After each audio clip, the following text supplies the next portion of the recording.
Hari-hari ini Tuhan akan bawa kita terus dalam satu experience, dalam satu pengalaman untuk mengalami yang lebih dalam lagi. Saudara, Tuhan mau membawa saudara dan saya lebih dalam lagi. Lebih dalam itu artinya kalau kita masuk ke air yang dalam, saudara, kaki ini gak bisa injek lantai lagi, saudara. Kalau kita berkata Tuhan bawa aku lebih dalam lagi, artinya kita sedang berkata aku siap sekalipun mungkin apa yang akan terjadi di luar pemikiranku, di luar kekuatanku, di luar apa yang aku mengerti. But I trust you Lord. Tapi aku mempercayai Engkau Tuhan. Saudara, kita mau Tuhan untuk terus membawa kita lebih dalam lagi dan lebih dalam lagi bersama Dia. So hari ini kita akan belajar terus tentang kebangkitan pengaruh ya saudara ya. Kita mau belajar bagaimana firman Tuhan menaruhkan kebenarannya tentang saudara dan saya bahwa hidup kita itu Tuhan ciptakan untuk berpengaruh. Dikatakan kota yang terletak di atas bukit, ya di atas gunung tidak mungkin tersembunyi. Saudara dan saya adalah kota yang diletakkan di atas gunung. Hidup kita itu diatur Tuhan, diset untuk bersinar, saudara. Apapun keadaanmu hari ini, Tuhan set hidup kita hari ini untuk bersinar. Nah saudara, untuk supaya kita memberikan pengaruh ya beberapa minggu ini kita sudah belajar dan di 2 bulan ini kita belajar tentang kebangkitan pengaruh, berarti pengaruh, influence ya. Maka orang yang kasih influence itu namanya seringkali dipanggil orang influencer. Benar ya saudara ya. Nah tapi kita jadi influencer bukan hanya sekedar karena mungkin kita punya hobi yang kita mau share sama orang atau kita punya harta yang kita mau tunjukin sama orang, apalagi seorang. Mungkin kita jago masak, kita jago. Orang kan sekarang berlomba-lomba jadi influencer. Saudara, kita hari ini menjadi dampak, dikatakan kita kota yang terletak di atas gunung tidak mungkin tersembunyi. Kenapa? Karena kita punya terang. Dan terang itu adalah Tuhan sendiri. Jadi apa yang kita bawa untuk berdampak hari ini adalah kehidupan Tuhan di dalam kehidupan kita. Ya, lewat apapun yang kita kerjakan, saudara, di sini bentuknya akan berbeda-beda. Ada yang di sini mungkin jadi karyawan, ada yang di sini jadi guru, ada yang jadi dokter, ada yang mungkin jadi pengusaha. Apapun bentuknya, saudara, tapi gini, dimanapun kita berada, kita sedang membawa kehidupan Tuhan dalam kehidupan kita. Media bisa bantu saya dengan slide, saudara. Berpengaruh sama dengan berbuah, ya. Berpengaruh sama dengan berbuah. Inilah panggilan hidup kita, ya. Untuk apa? Untuk berbuah. Dikatakan dalam hal inilah Bapakku dipermuliakan. Yaitu jika kamu berbuah banyak dan demikian kamu adalah murid-muridku. Tuhan dipermuliakan bukan hanya ketika kita worship, bukan hanya kita menyanyi saudara. Tapi dalam kehidupan yang nyata, karena di luar sana orang gak akan tanya kita bisa lagu gereja apa gitu, bener gak? Bisa bahasa roh gak, bisa doa. Orang di luar sana gak nanya itu saudara. Apa yang orang di luar sana mau lihat adalah kita berbuah atau tidak. Benar ya? Hidup yang berbuah itu Alkitab mengajarkan but the fruit of the spirit is love. Sederhananya hidup yang berbuah adalah hidup yang kita membiarkan kasih itu menguasai pikiran, kasih menguasai hati kita. Karena kalau enggak dikatakan hidup itu ya seperti gong yang berkumandang dan canang yang gemerincing. Kan dikatakan jika aku tidak mempunyai kasih, aku bagaikan gong yang berkumandang dan canang yang gemerincing. Artinya saudara, kalau saya pukul simbal nih, das gitu ya saudara ya. Ya berisik aja gitu loh. Kayak, ya kadang-kadang hidup kita ini tadi cuma kayak gong yang berkumandang dan canang yang gemerincing. Tapi ditanya gini, ada isinya nggak? Mungkin nggak ada isinya. Gitu loh. Kita mau hidup ini berarti gitu loh. Jangan sampai kita jalanin hidup dan bilang, sebenarnya ngapain sih gue hidup, buat apa sih, kayak menemukan arti hidup itu susah gitu loh. Dan kita cuma kayak ya kemana-mana ya yang penting berisik aja, yang penting ada suaranya aja tapi nggak ada isinya gitu loh. Tuhan mau hari ini kita kembali membiarkan kasih memenuhi hati kita. Sehingga kalau kasih ada dalam hidup kita, hidup ini luar biasa. Saya percaya kita semua di sini dipanggil jadi sound. Amin. You are the sound, you are the voice. Kita dipanggil jadi suara. Kita bukan hanya dipanggil jadi gema, saudara. Gema itu kalau ruangan ini bergema, misalnya saya ngomong A. Ya. B. Saudara, kita anak Tuhan tuh gak dipanggil jadi gema loh. Kita dipanggil jadi voice, artinya gini, kita ada suara yang harus kita sampaikan mungkin lewat pekerjaan kita, lewat kehidupan kita sehari-hari. Jadi kita bukan hanya sekedar mengikuti dunia ini bilang masalah. Hidup susah. Orang bilang keadaan gak baik.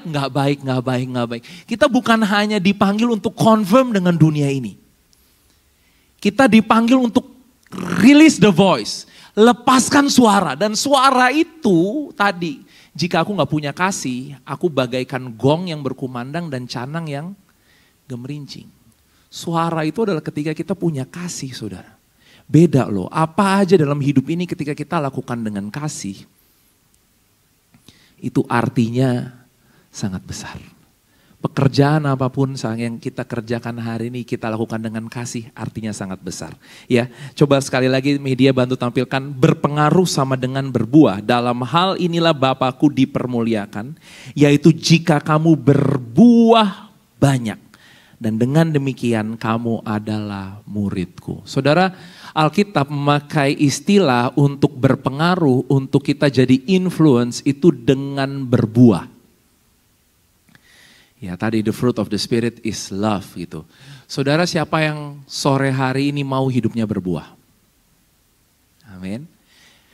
Kita tanam pohon buah-buahan di taman kita, gunanya apa? Ya supaya buahnya bisa dimakan.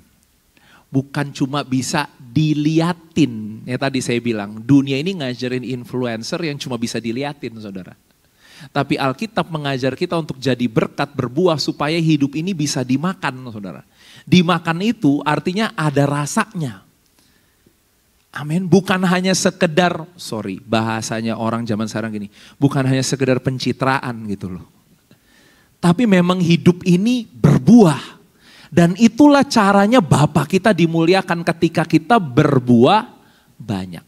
Nah untuk berbuah next kita belajar bahwa dengan buah inilah kita akan dikenal. Saudara dan saya akan dikenal hari ini ya, bukan karena saya bilang saya orang Kristen, saya pendeta, saya pelayanan, saya ke gereja, atau misalnya apa? Karena apa saudara? Karena mobil saudara tadi siang Pastor Vincent bilang, karena mobil saudara stikernya Holy Spirit gitu ya.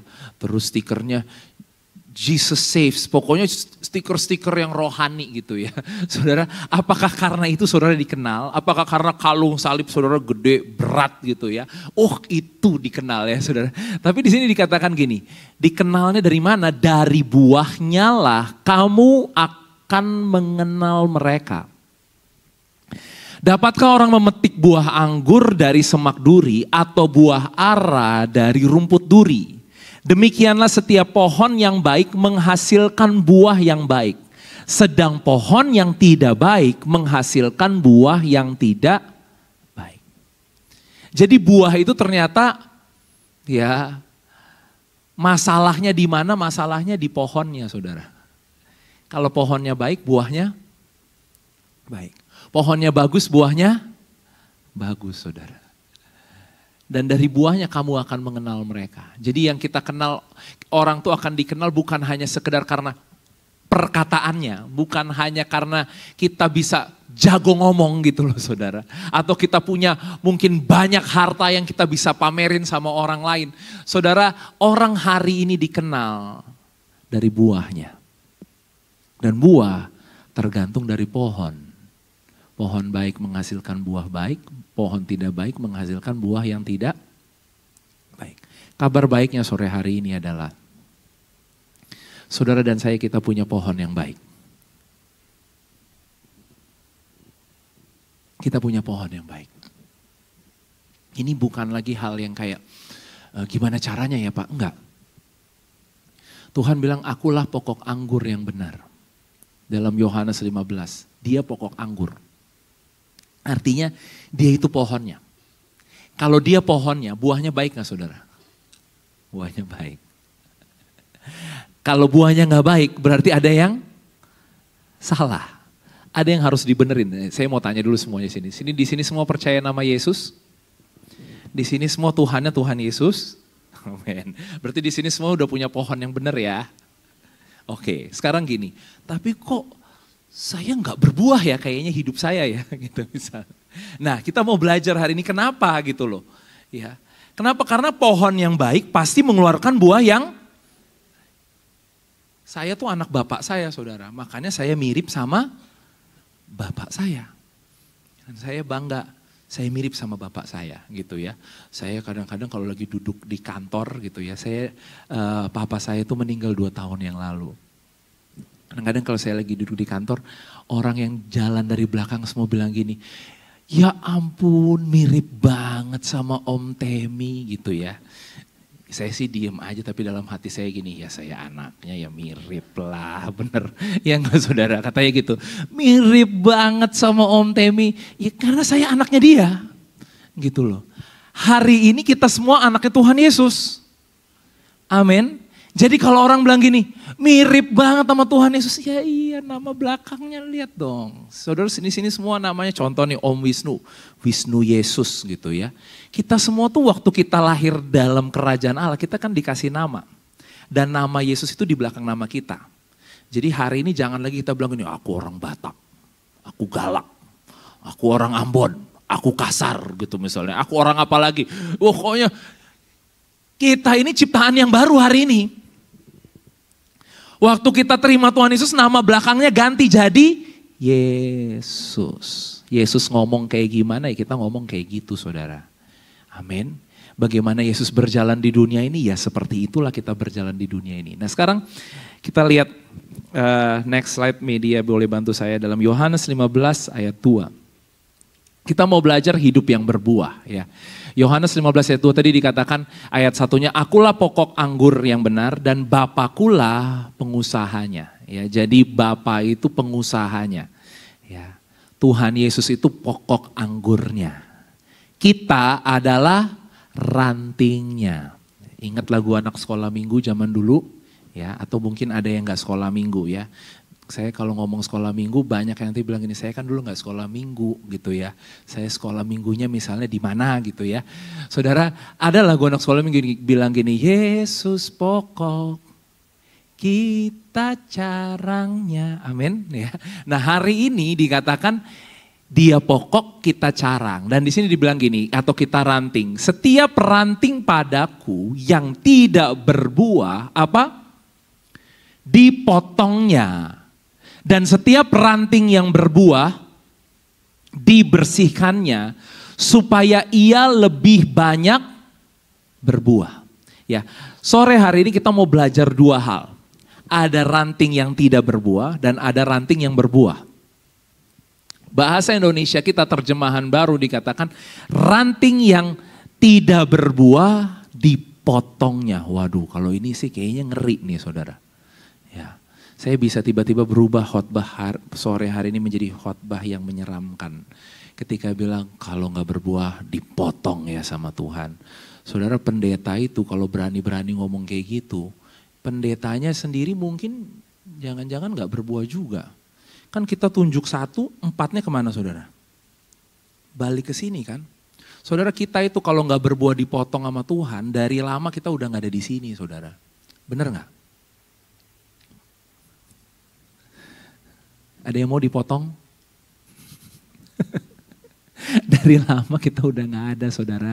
Kalau Tuhan kita modelannya yang kayak gitu loh. Ya bener ya.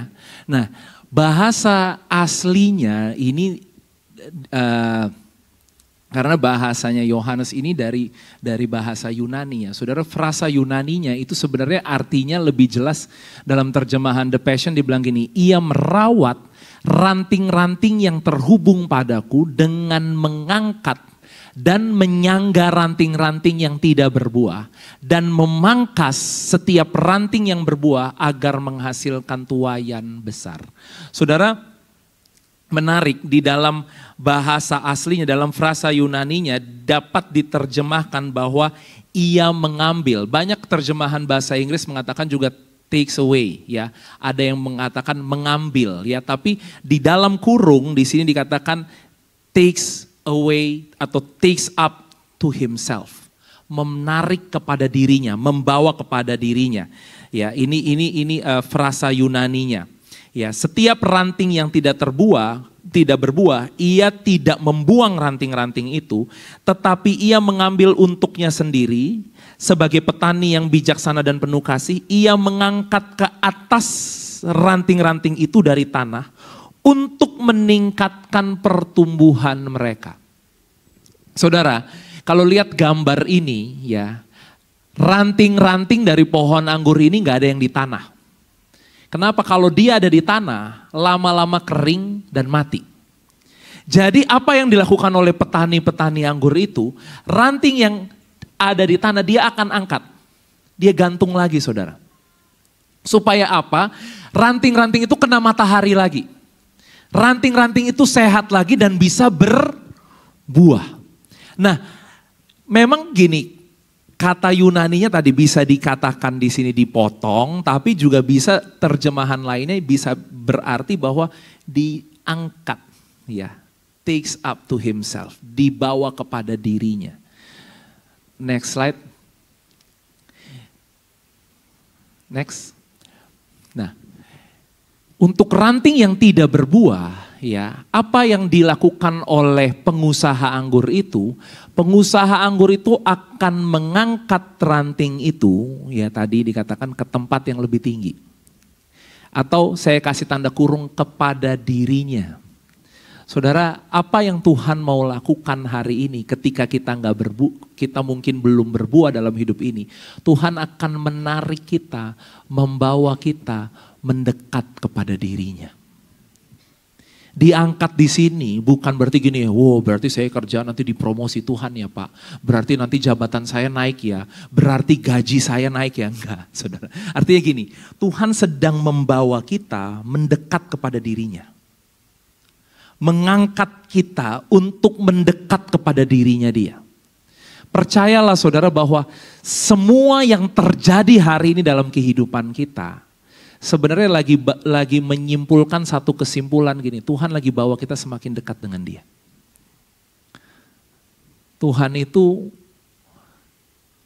poinnya gak pernah berubah. Jadi kalau saudara ada masalah hari ini, get the point. Kalau gak kita muter-muter. Kalau gak kita bingung. Apa jawabannya ya? Harus ngapain ya? Harus bikin apa ya? Saudara, ini jawaban yang paling pertama, yang paling penting. Dalam semua yang terjadi, Tuhan lagi angkat kita untuk mendekat kepada dia. Dia Bapa yang hari ini merindukan kita untuk ada di dekatnya dia. Saudara, dalam Mazmur 37 ayat 24 bilang gini, apabila ia jatuh tidaklah sampai tergeletak sebab Tuhan menopang tangannya. Orang benar kalau jatuh dikatakan tidak sampai tergeletak sebab Tuhan menopang tangannya. Dalam ayat-ayat yang lain lagi dikatakan dalam Amsal 24 ayat 16. Sebab 7 kali orang benar jatuh, namun ia bangun kembali. Tetapi orang fasik akan roboh dalam bencana. Ya. 7 kali orang benar jatuh, tapi dia akan bangun kembali. Siapa yang di sini pernah merasa jatuh? Merasa jatuh mungkin dalam kekhawatirannya, dalam ketakutannya, dalam kesedihannya, dalam kegagalannya, dalam masa lalunya. Ini kabar baiknya. 7 kali kita jatuh, Tuhan akan terus angkat kita. Dan Dia adalah Tuhan yang baik. Dia Tuhan yang selalu mau mengangkat kehidupan saudara dan saya. Untuk yang tidak berbuah, berarti kunci untuk berbuah apa? Dibawa mendekat sama Dia. Diangkat ke tempat yang lebih tinggi lagi. Ya, bukan secara pandangan manusia, tapi gini. Supaya di tempat ini dia bisa lebih dekat dengan si pengusaha itu, saudara. Dia ada di tempat yang tepat, dia nggak ada di tanah dan diinjak-injak orang dan akhirnya mati. Dan ini kabar baik buat setiap kita. Kenapa? Karena Tuhan akan selalu ada untuk mengangkat kita. Di titik apapun yang hari ini kita mungkin bilang, udah gak mungkin. Mungkin kita rasanya kayak kita gak tahu jalannya harus kemana. Gak ada jalan keluar, tapi gini saudara, Tuhan akan selalu ada untuk mengangkat kehidupanmu. Dan Dia akan bawa kita kepada dirinya Dia. Amin. Kita lihat Efesus 2 ayat 13. Tetapi sekarang, katakan sekarang. Di dalam Kristus Yesus, kamu yang dahulu jauh sudah menjadi dekat oleh darah Kristus. Saudara, karya salib memungkinkan kita, make it possible. Ya, hari ini membuat mungkin untuk apa? Kita yang jauh hari ini menjadi dekat. Ranting tadi yang mungkin terjatuh, ya, diangkat kembali dan hari ini kita menjadi dekat. Ini Bapak kita. Dan gini, Bapak kita gak pernah berubah, saudara. Dalam ayat yang lainnya, dalam Lukas 15, saya suka dalam Lukas 15, ada domba yang hilang. Kita lihat sebentar ayat 4 dan 5, Lukas 15, ayat 4 dan 5, keluar dari slide ini. Lukas 15. Siapakah di antara kamu yang mempunyai 100 ekor domba? Dan jikalau ia kehilangan seekor di antaranya, apa? Tidak meninggalkan yang 99 ekor di padang gurun dan pergi mencari yang sesat itu sampai ia, wow. Saudara gini, dia tinggalin 99 untuk cari satu. Masalahnya, di mana masalahnya Pak? Kenapa ini kayaknya keren banget? Kerennya di sini saudara. Karena ia akan cari sampai menemukannya. Nggak dikasih tahu nyarinya berapa lama. Nggak dibilang gini, dia akan cari hari itu. Dia akan cari malam itu. Berarti kalau malam itu besok balik kan saudara. Ini enggak. Kalau dia belum ketemu 1 minggu, ya dia akan cari sampai ketemu. 1 bulan gimana saudara? Gimana yang 99? Nah, karena di sini dikasih tahu jelas, dia cari sampai ketemu. Sore hari ini Tuhan lagi cari kita. Mungkin kita bilang gini, udah kayaknya Tuhan udah capek deh Pak nyari saya. Kenapa saya lari melulu? Saudara, tenang, kabar baik. Tuhan akan cari kita sampai ketemu. Dia gak akan lepasin kita. Dia akan terus cari sampai ketemu.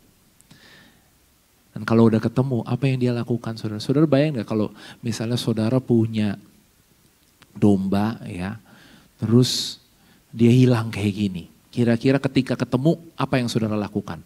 Saudara sampai gak makan, sampai mungkin gini ya saudara, sorry ya, sampai gak mandi gitu ya. Ya kan nyariin domba ini, bener gak? Ya, sampai keringetan. Ketika ketemu apa yang saudara lakukan? Saya tadi pagi ingat. Suatu hari saya dan istri saya dan anak-anak saya pergi ke pasar ya. Di Bintaro tuh ada pasar yang buat makan tuh enak gitu saudara. Karena banyak makanan di Bintaro Emerald situ ya saudara. Itu isinya makanan. Saudara, anak saya yang kedua itu aktif banget gitu ya. Dan dia kalau pergi ke tempat-tempat keramaian gitu akan suka lari gitu saudara. Lari di pikirannya dia adalah mau ngajak main tak umpet. Lucu gak saudara? Main tak umpet di pasar. Wah itu lucu banget. Kenapa saya bilang lucu banget? Karena tiba-tiba dia lari dan dia hilang. Saya cari keliling pasar itu saya gak ketemu saudara. Saya udah panggil, saya udah sampai. Itu kalau mau dikasih tahu gitu ya. Jantung saya ini udah gak di sini saudara gitu ya. Jantung saya mungkin udah jatuh. Dalam hati saya, hilang nih anak gue nih. Karena beneran gak ketemu saudara. Saya udah cari keliling-keliling, saya gak ketemu. Ya, aduh. Belum mamanya keluarin kepala, mana ketemu gak? Gak ketemu gitu kan. Puter lagi keliling, gak ketemu. Pokoknya ini kemana, itu masalahnya pasar gede saudara. Dan pasar itu kan banyak orang, banyak toko gitu kan. Aduh, saya benar-benar deg-degan deh. Tiba-tiba dia muncul. Dia muncul, dia ketawa saudara. Saudara bayangin rasanya jadi bapak ya, begitu anak itu muncul dan ketawa. Saya bilang aja sama saudara ya, saya ini bapak yang kurang sabar gitu ya. Mungkin nih mamanya lebih sabar. Apa yang saya lakukan, saya ketemu, saya langsung cubit dia. Saya gak pernah nyubit anak saudara. Beneran saya cubit, maksud saya gini loh. Kamu harus rasain keselnya papa nih gini gitu. Maksudnya papa sampai kayak gini kamu ketawa-ketawa, seneng lagi gitu kan. Kayaknya rasanya kayak, saudara dia nangis karena saya cubit gitu kan. Hilang itu dia gak nangis gitu. Dicubit dia baru nangis. Jangan ditiru ya saudara ya. Sebenarnya saya gak mau nyubit anak. Tapi hari itu saya gak tahu, saya emosian gitu ya. Nyari gak ketemu-ketemu saudara, akhirnya. Nah sekarang saya mau bilang gini, kita Bapak dunia itu kalau ketemu domba yang hilang itu berhari-hari dicari gak ketemu-ketemu. Kira-kira ketika ketemu diapain saudara? Dipukulin tuh domba, kemana aja gitu kan. Tahu gak, aku ninggalin 99 tuh, cuma buat nyari kamu gitu kan. Makanya kalau dibilangin, nah kan kalau orang tua di sini kan mama udah bilang gitu kan papa udah bilang ya. Pokoknya kayaknya itu waktunya untuk kita meluapkan emosi. Tapi menariknya saudara, ini bapak ini memang luar biasa dan ini bapak kita yang gak pernah berubah. Kalau kita lihat Lukas 15 tadi ayat yang kelima. Lukas 15 ayat yang kelima, malah ya dalam terjemahan The Passion ini dikatakan gini, dengan sangat bersuka cita dia mengangkat anak domba itu dan membopongnya di bahunya. Ia menemukannya, meletakkannya di atas bahunya dengan gembira. Tadi The Passion dikatakan diangkat. Saudara lihat ya, apa yang Bapak kita lakukan ketika kita jatuh. Dia nggak gini, udah biarin aja jatuhnya biar lamaan dikit. Biar belajar gitu. Iya enggak saudara? Kan kalau kita gitu ya, saya gitu loh saudara. Ya. Biar belajar gitu. Ini enggak, saya tuh kadang-kadang anak saya juga ini ya. Kalau ke mall misalnya ke Sogo gitu, dia akan cari toko baju, dia ngumpet di baju-baju gitu saudara. Kadang-kadang saya akan sengaja kalau saya udah lihat dia dari jauh, saya akan pura-pura ngumpet gitu saudara ya. Pura-pura ngumpet supaya dia takut dikit gitu ya. Mungkin serem dikit. Enggak gitu kan, enggak ada serem-seremnya gitu. Maksud saya gini, saya mau sengaja dari jauh supaya gue mau kasih pelajaran gitu kan. Ternyata enggak juga gitu ya, dia enggak menemukan pelajaran kayaknya gitu. Nah saudara, Bapak yang baik ini apa yang dia lakukan? Diangkat loh domba ini, digendong. Saudara lihat tadi, ranting yang jatuh, tidak diinjak, tidak dihancurkan, apa yang Bapaknya lakukan? Dia angkat. Supaya kena matahari lagi. Anggur itu harus digantung saudara. Saudara hari ini kita punya Bapa yang baik. Kalau kita gak berbuah, biarkan Tuhan mengangkatmu. Artinya gini, biarkan Tuhan bawa kita lebih dekat lagi dengan Dia. Kadang-kadang saya gak bisa, mungkin gini, kita nih gak punya jawaban saudara.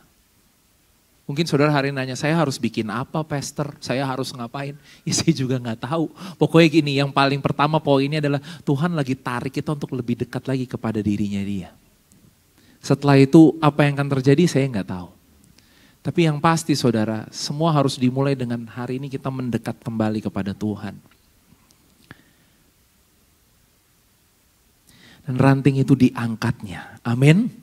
Sama seperti domba yang hilang, diangkat oleh sang gembala. Nah, masalah potong-memotong belum selesai ya saudara. Ternyata masih ada potong-memotong. Kita akan lihat yang kedua adalah ranting yang sudah berbuah. Next slide, media boleh bantu saya tampilkan. Tadi ranting yang tidak berbuah, diangkat.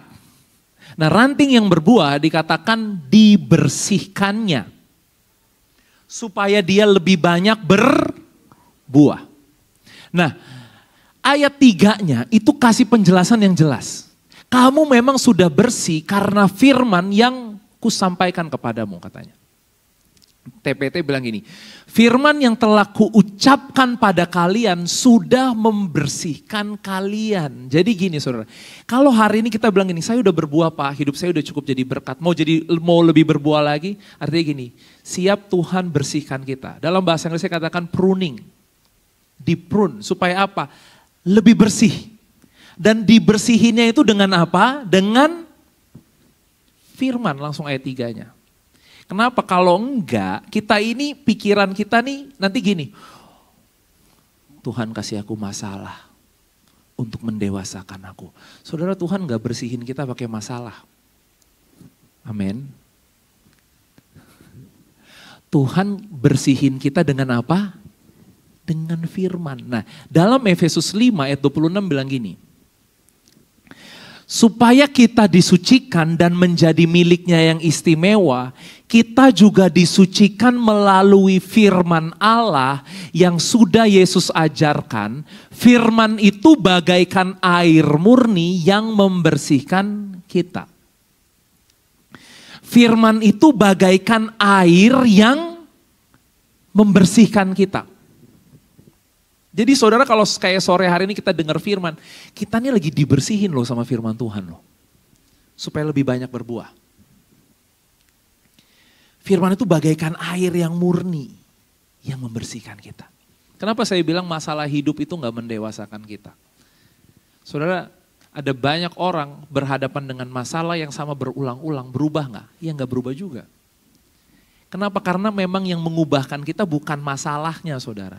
Yang mengubahkan kita ketika kita ada dalam masalah, kita meresponi firman Tuhan.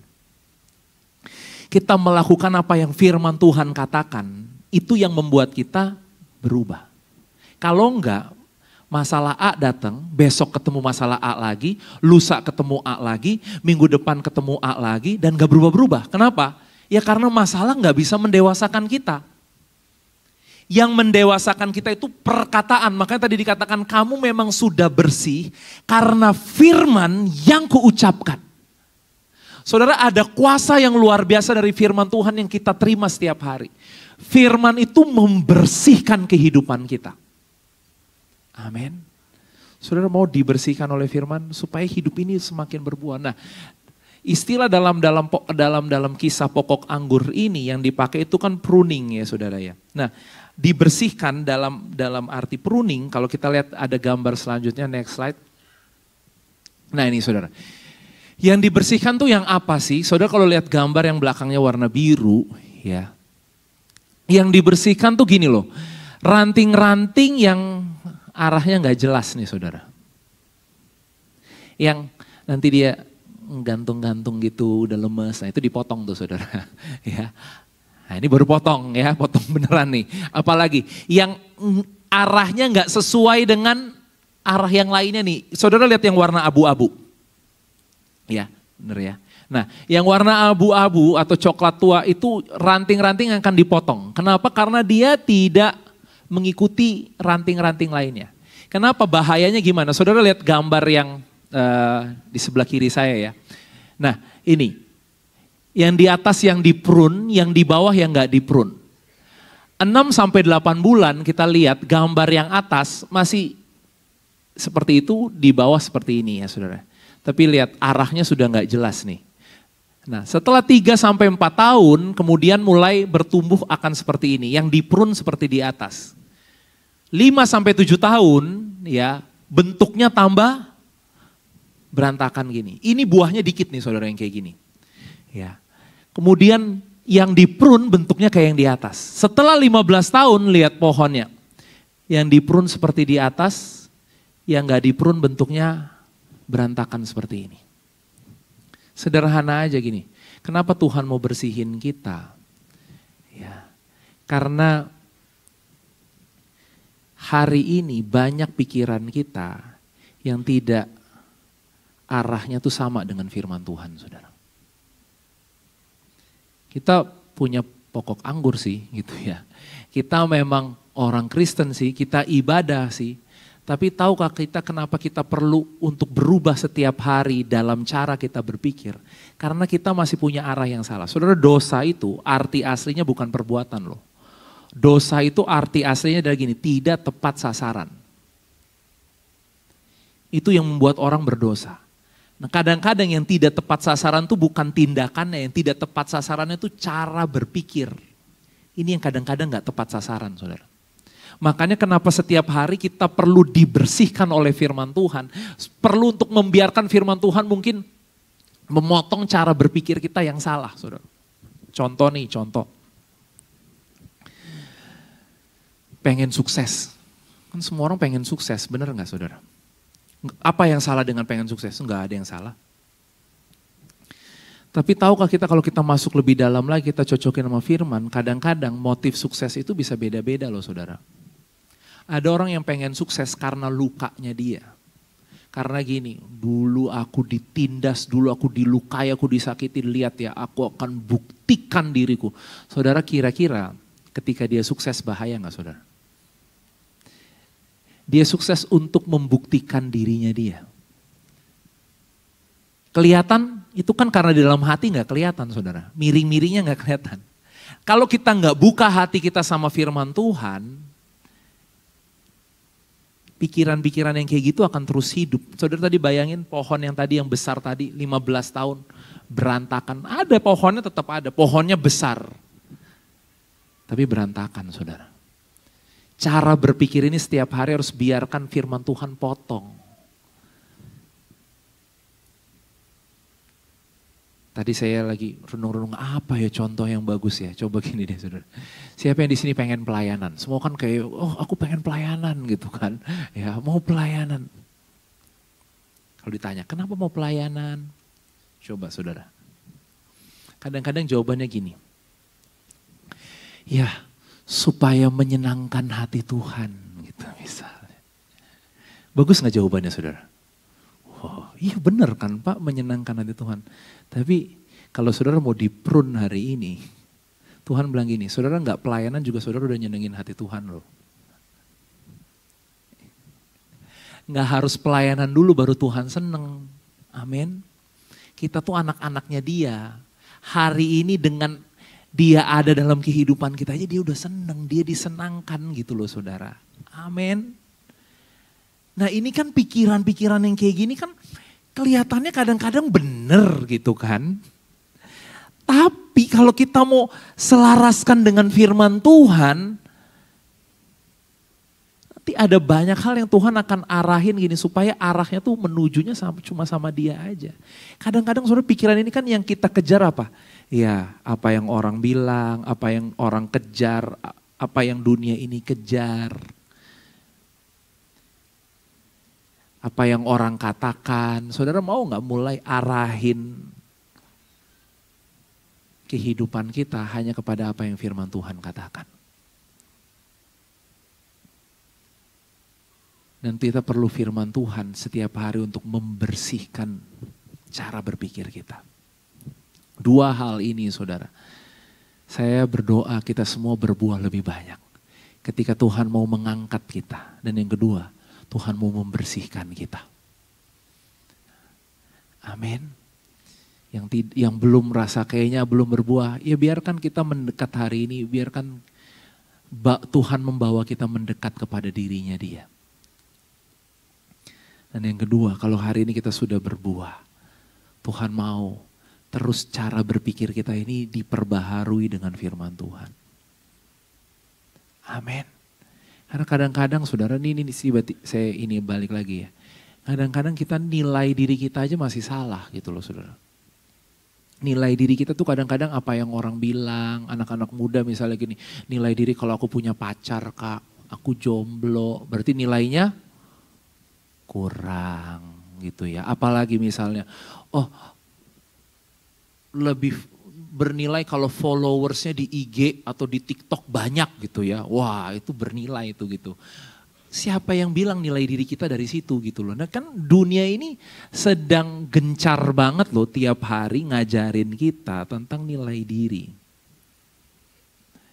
Kalau kita nggak biarkan firman Tuhan menjadi satu-satunya yang memberikan nilai bagi diri kita akan gampang banget untuk percaya sama yang dunia ini ajarkan. Dan kita merasa kayak insecure, kayak hidup ini nggak penting, kayak hidup ini nggak ada artinya gitu loh. Kita mulai khawatir tentang banyak hal. Nih saudara, contoh ya. Contohnya dari Alkitab aja. Maria dan Marta. Tuhan Yesus datang ke rumah Maria dan Marta. Marta itu, waduh, pokoknya keren deh. Nyapu, ngepel, masak. Bener ya saudara ya. Itu bagus gak? Bagus gak? Bagus, bener gak? Dia liatin adiknya duduk-duduk aja nih dia.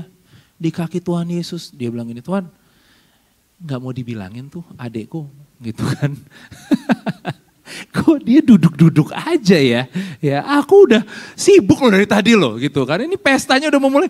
Ini Maria duduk-duduk aja cuma di kaki kamu gitu ya. Saudara, lihat ya, Tuhan Yesus itu dia yang dia bacain bukan yang kelihatan mata.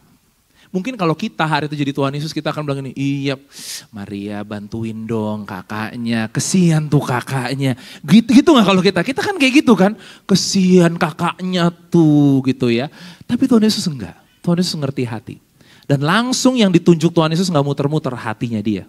Langsung Tuhan Yesus bilang gini, Marta kamu khawatir dan menyusahkan diri dengan banyak perkara. Lah. Lagi nyuruh adiknya bantuin, kok tiba-tiba dibacain yang di dalam hati yang gak kelihatan. Kamu khawatir dan menyusahkan diri dengan banyak perkara. Hanya satu hal yang penting, Maria telah mengambil bagian yang terbaik yang tidak akan pernah diambil daripadanya. Duduk di kakiku. Siapa yang bisa jawab kayak gitu saudara? Karena yang tahu hati kan cuma dia, benar gak? Ya. Ketika orang-orang mau lemparin orang yang kedapatan berzina, apakah Tuhan Yesus jawab sesuai dengan maunya mereka? Mereka maunya Tuhan Yesus jawab sesuai mau mereka. Kenapa? Karena ditulis jelas mereka melakukan itu untuk menjebak Yesus. Tapi Tuhan Yesus nggak bikin yang sama. Tuhan Yesus bikin satu pertanyaan yang langsung lagi tadi nunjuk ke hati mereka. Apa yang dia bilang? Siapa daripada kamu semua di sini yang tidak pernah? Bahasa Indonesia bilang berbuat dosa. Tapi dalam terjemahannya dikatakan yang tidak pernah ingin melakukan dosa. Orang-orang Farisi ahli Taurat kan memang gak akan pernah kelihatan berdosa saudara. Kenapa? Mereka paling kudus. Benar? Tapi begitu Tuhan bilang gini, yang pengen, bukan yang berbuat dosa loh. Yang pengen berbuat dosa. Sebenarnya kan secara gak langsung hari itu mereka lagi pengen berbuat dosa kan. Kenapa? Karena mereka lagi ingin ngerjain Tuhan Yesus saudara. Benar gak?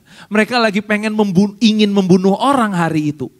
Tuhan bilang yang nggak ingin berbuat dosa, lemparin duluan. Ada yang mau lempar batu, satu-satu taruh batunya. Kenapa saudara? Hatinya kebaca. Itu kenapa kita perlu firman Tuhan hari ini bersihin kita.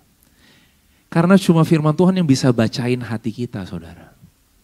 Manusia cuma bisa bacain yang di luar yang kelihatan mata. Tuhan bisa bacain hati. Biarkan firman Tuhan terus mengubahkan kehidupan kita. Membersihkan prune. Sehingga hari ini kita berbuah banyak. Amin. Mari kita bangkit berdiri bersama-sama.